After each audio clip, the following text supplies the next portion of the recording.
47. Jacob blesses Pharaoh. Then Joseph went to see Pharaoh and told him, "My father and my brothers have arrived from the land of Canaan. They have come with all their flocks and herds and possessions, and they are now in the region of Goshen." Joseph took 5 of his brothers with him and presented them to Pharaoh. And Pharaoh asked the brothers, "What is your occupation?"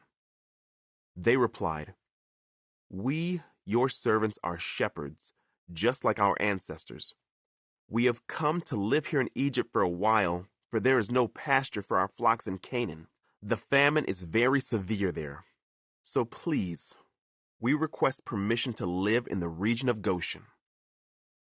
Then Pharaoh said to Joseph, "Now that your father and brothers have joined you here, choose any place in the entire land of Egypt for them to live.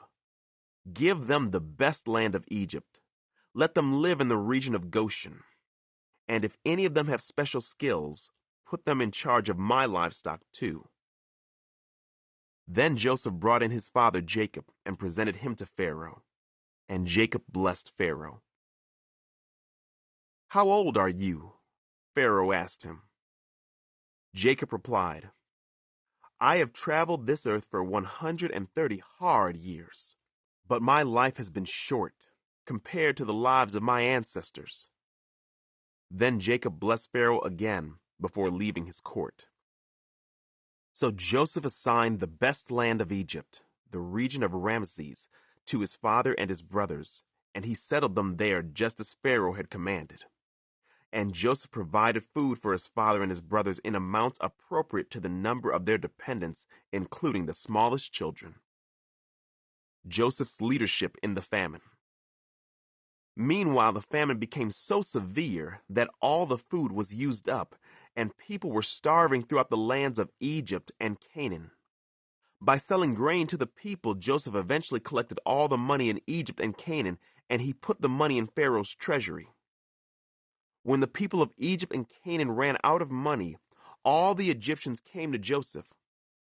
"Our money is gone," they cried. "But please give us food, or we will die before your very eyes." Joseph replied, "Since your money is gone, bring me your livestock. I will give you food in exchange for your livestock."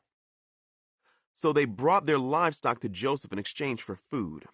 In exchange for their horses, flocks of sheep and goats, herds of cattle and donkeys, Joseph provided them with food for another year. But that year ended, and the next year they came again and said, "We cannot hide the truth from you, my lord. Our money is gone, and all our livestock and cattle are yours. We have nothing left to give but our bodies and our land. Why should we die before your very eyes? Buy us and our land in exchange for food. We offer our land and ourselves as slaves for Pharaoh. Just give us grain so we may live and not die, and so the land does not become empty and desolate." So Joseph bought all the land of Egypt for Pharaoh. All the Egyptians sold him their fields because the famine was so severe, and soon all the land belonged to Pharaoh. As for the people, he made them all slaves from one end of Egypt to the other. The only land he did not buy was the land belonging to the priest. They received an allotment of food directly from Pharaoh, so they didn't need to sell their land. Then Joseph said to the people, "Look, today I have bought you and your land for Pharaoh. I will provide you with seed so you can plant the fields. Then, when you harvest it, 1/5 of your crop will belong to Pharaoh.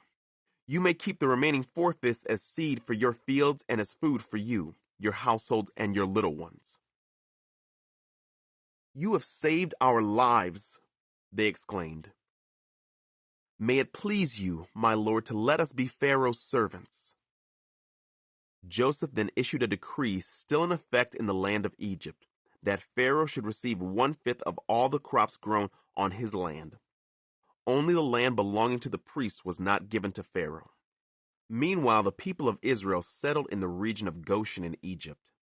There they acquired property, and they were fruitful and their population grew rapidly.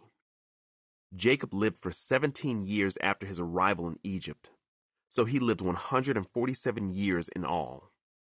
As the time of his death drew near, Jacob called for his son Joseph and said to him, "Please do me this favor. Put your hand under my thigh and swear that you will treat me with unfailing love by honoring this last request. Do not bury me in Egypt. When I die, please take my body out of Egypt and bury me with my ancestors." So Joseph promised, "I will do as you ask." "Swear that you will do it," Jacob insisted. So Joseph gave his oath, and Jacob bowed humbly at the head of his bed.